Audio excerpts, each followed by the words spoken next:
Greetings, and welcome to the Jesus Entrepreneur Experience.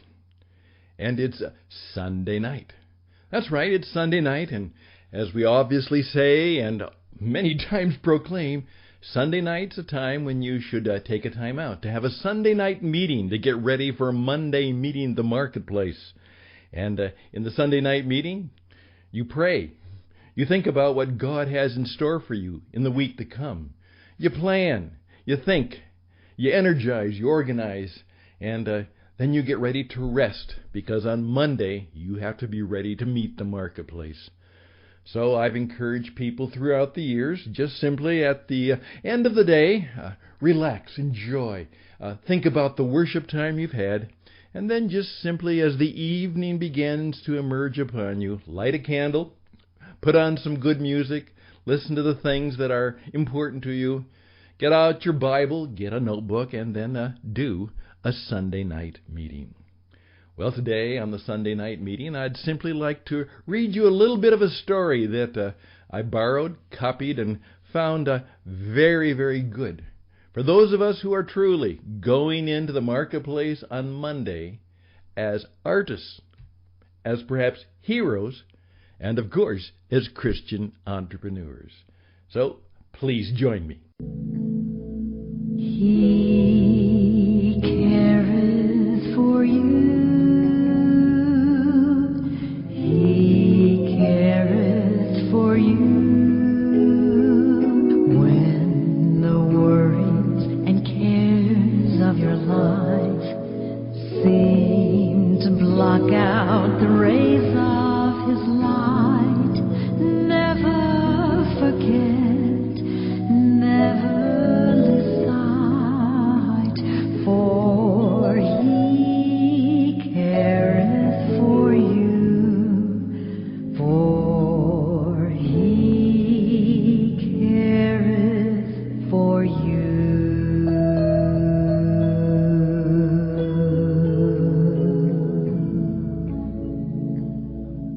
Yes, indeed, and that's one of our newer theme songs that we're going to pick up occasionally. We still have our usually rousing radio on the edge theme that we use most of the time, but occasionally we'll switch to this one. And actually the story behind that is, as I mentioned just before, that my good friend Bob Ketchersid and I, who are longtime radio people, that we did a program called Caribbean Night Call. And it was just that, a program that went through the night.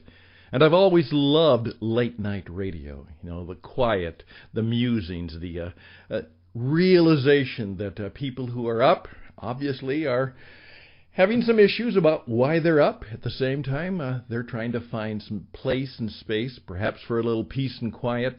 I just love Sunday night radio. And for years, my uncle was very much involved. He was a well-known church musician and organist, and actually was the organist for the Billy Graham Association for many years. You may have heard his name, some of you. His name was Don Houston. And he was part of a program that I think still may continue. But what they did is they actually did it live in those days, 10 o'clock, 10:30, 11 o'clock at night. They would all gather at their little church in a place called Western Springs, Illinois. It was called the Village Church. And they would do a live radio program called Songs in the Night. Songs in the Night. And it was just that. It was late night music. It was a consoling music, and usually both a consoling and challenging message. And they just didn't put it on a little Christian station. That's fine. Those are good and wonderful things. But part of their challenge was they put it on a big 50,000-watt clear channel station in Chicago, Illinois, and it boomed all over the United States late at night. And it still continues in some form, in some way, but I really fell in love with listening to my Uncle Don and listening to the messages, and then late night radio always appealed to me. It still does. I can't stay up that late much anymore, but perhaps through the magic of the internet and podcast recording, we can still at least place ourselves in that spot. What I want to do very simply is just share. As some people would say, that means you're going to steal somebody else's stuff. Well, maybe that's true. One of the persons who's been very helpful to me is Steven Pressfield, who is a writer and an author and an entrepreneur. And what is true is that oftentimes I've said that if you're an entrepreneur, you have to think of yourself as an artist. Very much so. Because you're creating works of art, works of experiences, works that will help people do their work better. So think of yourself in the metaphor as an artist, being able to sign your work just like a good artist would. And then in some respects, you'll have to think of yourself that you're going on a journey. And it's going to be a dangerous journey. And you're going to have to be a little bit heroic to get through that journey, because it's going to be a rugged time. And so what has happened is Steven Pressfield has been writing about the artist, and the writer particularly, but the writer and the artist, and I would add entrepreneur, in their heroic journey. And what he did is that he took the prodigal son and the artist's journey, which was a recent publication.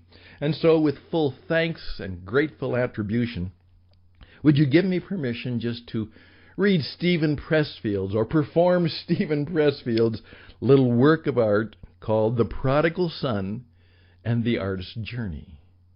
And of course, the point is that it's not really about the prodigal son. It's about you, and it's about me, and it's about the prodigal's father. The prodigal son and the artist's journey. I remember when I was a kid reading the biblical story of the prodigal son, I never really got the point of it. I found myself siding with the elder son. Hey, Dad, what's the story? My younger brother takes his inheritance early and bolts from the farm. He swaggers into the big city, blows every penny on gambling and fast living, and then comes crawling home begging for forgiveness. The kid's a bum. Yet here you go, Pop, breaking out the fatted calf and rejoicing at your wayward child's return, when I, the responsible one, have been here all along, busting my butt to make this farm pay. It ain't fair. Well, I didn't get the father's explanation either, because he said, my son was lost, but now he's found. Stephen continues, I was thinking of this the other day, and I realized the story is the perfect expression of the hero's journey, the artist's journey, as a metaphor. And I would add, the entrepreneur's journey. The prodigal son's life of disillusion, his adventures in the flesh pots of the wicked city, was his hero's journey. He left the ordinary world, crossed the threshold into the inverted world. He encountered enemies and allies. He suffered. Finally, he hit bottom. And he did what the hero classically does. He returned home. But not as the same person he had been when he left. His ordeal had changed him. He came back, whether he knew it or not, bearing a gift for the people. Consider the father in the story. Who is he? Well, he's God. In some respect, he's kind of the God self-soul, because God is in self, and the God is in your soul. He understands, even if the elder son doesn't at first. When the father considers his younger son returned at last to the place from which he set out, he reckons three things. First, the younger son will never leave again. The lad has sowed his wild oats. He's learned his lesson. The temptations of diversion and empty self-amusement no longer hold any allure for him. Number two, the younger son has finally found, or at least he's begun to find, his true identity and what he's really supposed to do. The youth now knows where he belongs. He has shed 1,000 alternative identities. He has come home in the deepest and most telling sense of the phrase. And number three, now the younger son's creativity is about to be unleashed. The Bible story doesn't tell us what happened after happily ever after. But let's venture an educated guess. 2 months after the son returns home, he comes to his father and says, "Pop, much as I enjoy tending the sheep and goats, the real area I'm drawn to is the olive groves. I don't know why, but I have a feeling I can make them grow better. That bare, stony patch up the hill, would you let me plant some seedlings there and see if I can make them flourish?" Fast forward 20 years later. The prodigal son has become the olive whisperer of the entire province. Growers come from miles around to learn his secrets of cultivation and propagation, care and tendance. In other words, again, he has found his true identity. He has located his gift. He has become himself, to the benefit not only of his own life and that of his wife and his kids. Yeah, he found a nice girl and got married. Nice Jewish girl. But to the whole farm, including the share owned by his older brother. The younger son's hero's journey ended when he hit the bottom in Sin City and came home to the farm. At that point, his artist's journey, and I may add, his entrepreneurial journey, has really begun. Of course, the family in the story is a metaphor for you and me, and for a single individual. The father, in many ways, is the representation of the soul given to us by God, the self given to us by God, God himself. And each son is a part of the whole, the stay-at-home, hard-working brother, and the wild child who crossed the threshold to the inverted world and lived out his saga of resistance before finally identifying his true journey and beginning to live it. If you'll forgive me for quoting myself, here's a passage from my book, Turning Pro, the chapter titled, 3 Cheers for the Amateur Life. Before we begin ruthlessly deconstructing the amateur life, let's pause for a moment to give its due. The amateur life is our youth.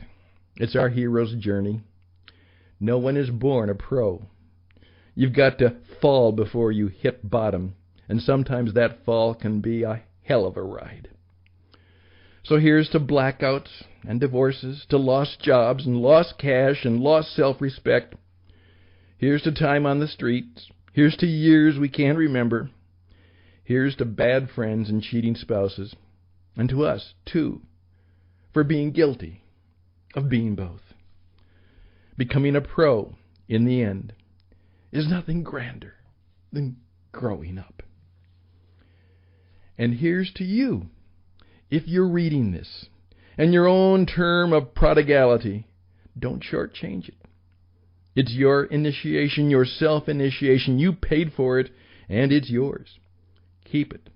It's okay to flash back to it from time to time while you're out there with your sons and daughters tending the olive trees on that once bare and stony patch that is now flourishing. You see, the father, the prodigal's father, Dad, he understands. He always did. And so in the end, does your elder brother. And that's the end of the story. Let him who has ears, let him hear.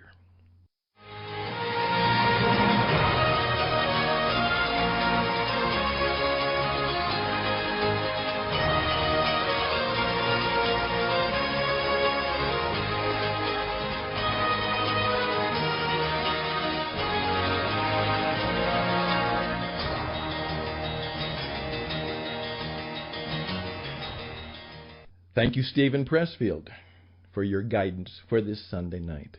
Again, let him who has ears, let him hear. There's something about that story that strikes every last one of us. And I hope that from the striking of that story, as you set out on the week before you, that there'll be something there that will help you live well, share well, love well, and then, of course, as Jesus would love for it to happen, you will see him more clearly. You'll love him more dearly. And you'll follow him more nearly. All the best and blessings. May your week go well. There will not be any Monday program because when I hit the marketplace tomorrow, boy, it's full, and I'll need all the time I can. So we won't see you until Tuesday, but remember what we learned on Sunday. All the best and blessings, and bye for now.